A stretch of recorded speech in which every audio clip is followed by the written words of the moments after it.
Γεια σας και σε αυτό το βίντεο. Καλή σχολική χρονιά. Ναι, εγώ είμαι Ορφέας King. Πολλοί με ξέρετε. Αλλά παιδιά, είμαι σε άλλο κανάλι που δεν βλέπετε. Είμαι στο κανάλι της θείας μου. Της έχω κλέψει το κινητό. Και να σας δείξω παιδιά τα βιβλία μου. Θέλω να βγει τα βιβλία μου της Πέμπτης. Στην Πέμπτη τάξη. Πού να πάω.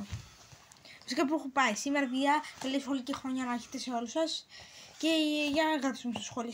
Εσείς πήγατε ή ταξίδι έχετε πει για σήμερα. Πρώτα έχουμε τα βιβλία.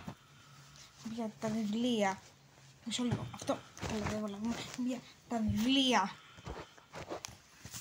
της γλώσσας. Για να βρείτε και εσείς, παιδιά μου, πάτε Πέμπτη να βρείτε, παιδιά, τι γίνεται. Τι βιβλία έχω. Αυτό τα παιδιά. Αυτό είναι για το χοντρό και το λεπτό. Καλύτερα να δηλαδή το βιβλίο και το τράπεζα εργασιών. Παιδιά, και είναι και γράφει γλώσσα της γλώσσας Ρόβι και Ροβάνι. Ναι.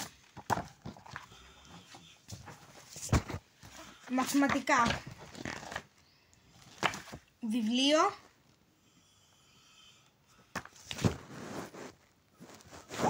Βιβλίο. Και τα τράπεζα εργασιών.